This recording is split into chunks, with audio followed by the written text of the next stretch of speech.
YTN을 향한 시청자 의견이라면 모두 귀 기울여 듣고 답하는 시청자 톡톡 Y 시간입니다.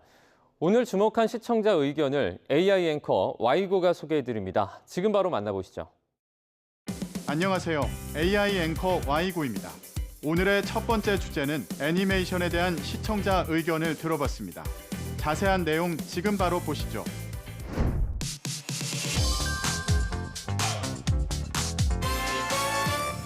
지난달 최고 권위의 안시 애니메이션 페스티벌 경쟁 부분에 우리 애니가 진출했지만 아쉽게 수상에는 실패했습니다. 우리나라 애니메이션 영화 아가미를 제작한 애니메이션 스튜디오 현장을 찾아 제작 과정을 들여다본 리포트가 있었습니다.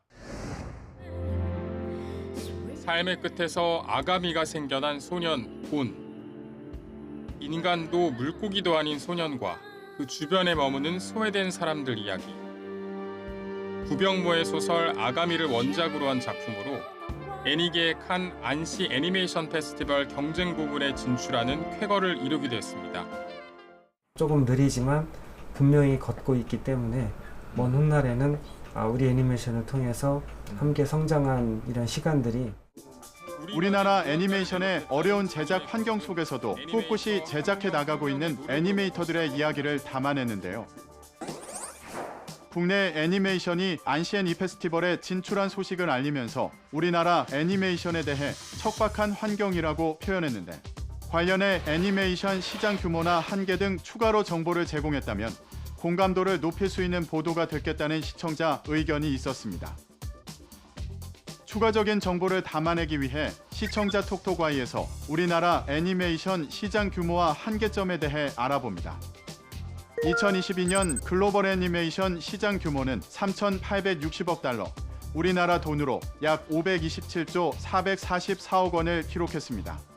같은 해 애니 강국이라고 불리는 일본 애니메이션 시장 규모는 2조 7,422억 엔, 우리나라 돈 약 27조 원으로 집계됐는데요. 우리나라의 경우는 6천억 원 수준으로 추산되는데 앞선 사례들과 비교하면 엄청난 차이가 있음을 알 수 있습니다.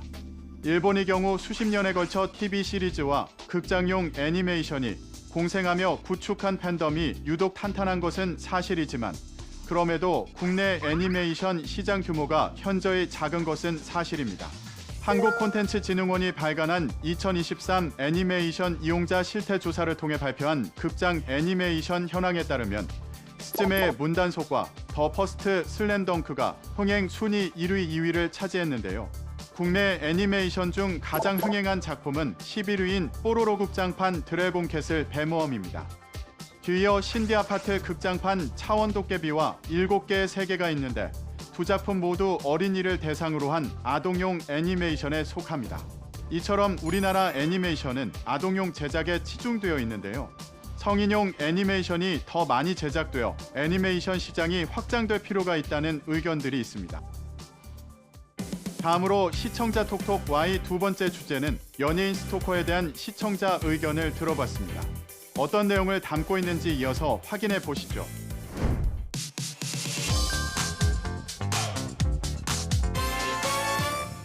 연예인의 사적인 영역까지 침범하는 스토킹 범죄가 날로 심해지고 있습니다.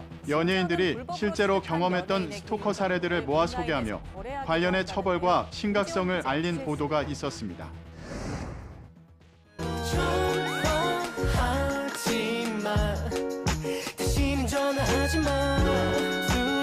지난달 26일 가수 김재중이 발매한 노래 하지마입니다. 스토커들로부터 오랜 기간 고통받았던 자신의 실제 이야기를 담았습니다. 이 스토커들은 팬을 가장해 연예인들의 사적인 영역까지 침해합니다. 휴대전화 번호를 알아내 수시로 전화하는 건 가장 흔한 사례 중 하나입니다. 심지어는 주민등록번호, 여권번호까지 불법 취득해 이해하기 어려운 일을 벌이기도 합니다. 변호사의 인터뷰를 통해 연예인 스토킹을 할 경우 구체적으로 어떤 처벌을 받는지 알리고 건강한 팬 문화를 지향해야 할 때임을 짚었는데요. 연예인의 스토킹 범죄 실태를 진단하는 보도였는데, 보도 제목의 처벌 가능성을 언급한 만큼 실제로 연예인 스토킹 범죄의 처벌 사례를 알려주면 보도 취지에 더 부합했겠다는 시청자 의견이 있었습니다. 시청자 톡톡 Y에서 연예인을 대상으로 한 스토킹 범죄 실제 처벌 사례를 살펴봅니다.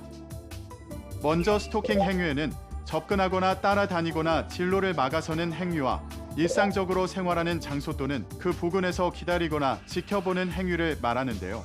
우편, 전화, 팩스 또는 정보통신망을 이용하여 물건이나 글, 말, 부보, 음향, 그림, 영상, 화상을 도달하게 하는 행위 등입니다. 다만 피해자가 처벌을 원하지 않는다고 밝힐 경우에는 형사처벌되지 않는데요.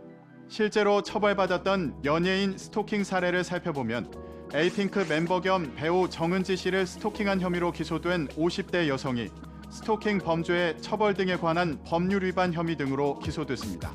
해당 여성은 수백 차례 문자 메시지를 보내고 차량을 쫓아가며 배우가 거주하는 아파트에 잠복해 있다가 경찰에 적발되기도 했는데요.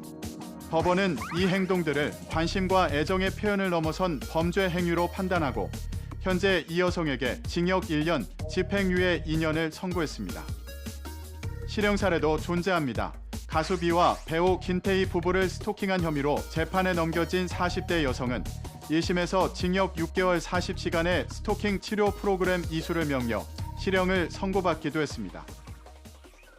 마지막으로 오늘 시청자 톡톡 Y 세 번째 주제는 장마 쓰레기에 대한 시청자 의견을 들어봤습니다. 이어지는 내용도 지금 바로 만나보시죠.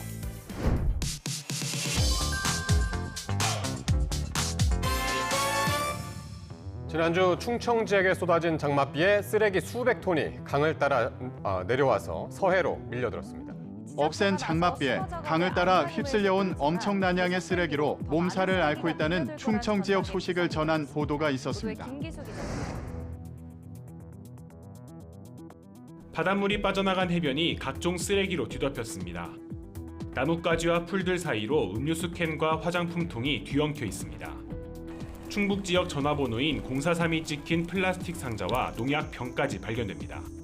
많은 비로 금강을 따라 떠내려온 장마 쓰레기가 금강 하구뚝 수문이 열리면서 서해로 쏟아져 나왔습니다. 장마로 인한 쓰레기로 곤란을 겪고 있는 충남 서천군의 모습을 통해 이를 해결하기 위한 대책이 시급함을 알렸는데요. 충청 지역에 쏟아진 장맛비로 쓸려온 쓰레기들이 서해안에 쌓였다는 소식을 전했는데 관련 지자체가 쓰레기 처리안이나 대책을 어떻게 마련하고 있는지 궁금하다는 시청자 의견이 있었습니다. 시청자 의견을 반영해 시청자 톡톡 Y에서 장마 쓰레기에 대한 지방자치단체의 대책을 알아봅니다. 장마나 폭우 때 금강 수위가 높아지면 금강하구뚝 개방으로 상류에서 내려오는 온갖 쓰레기 처리에 군산시와 군산지방해양수산청, 서천군이 골머리를 앓고 있습니다. 하지만 관할하는 기관이 제각각인데다 관리 규정 또한 명확하지 않아 예산 확보 등의 어려움을 겪고 있는데요. 올해 금강수계 하천하구 정화 사업을 위해 해양수산부, 금강유역환경청, 한국농어촌공사, 금강유역 5개 시도협의회가 협의한 분담금은 충남이 약 4,500만 원으로 절반 이상인 56.3%를 차지했고 다음으로 충북이 약 1,200만 원으로 14.9%, 대전시 1,000만 원으로 12.5%, 전북자치도는 860만 원으로 10%, 세종시가 440만 원 5.5%입니다. 금강하구뚝 방류에 따른 부유 쓰레기와 직접적인 피해 연관이 있는 군산시와 서천군은 협의회 지원비와 별도로 예산을 들여 해안가에 올라오는 쓰레기를 수거하고 있지만 바다에 떠도는 막대한 양의 부유 쓰레기엔 손도 대지 못하고 있는 상황으로 더욱 실효성 높은 대책 마련이 시급하다고 합니다. YTN 방송의 부족한 부분을 채우는 시청자 톡톡 Y 시간. 다음 주도 다양한 시청자 의견과 함께 돌아오겠습니다.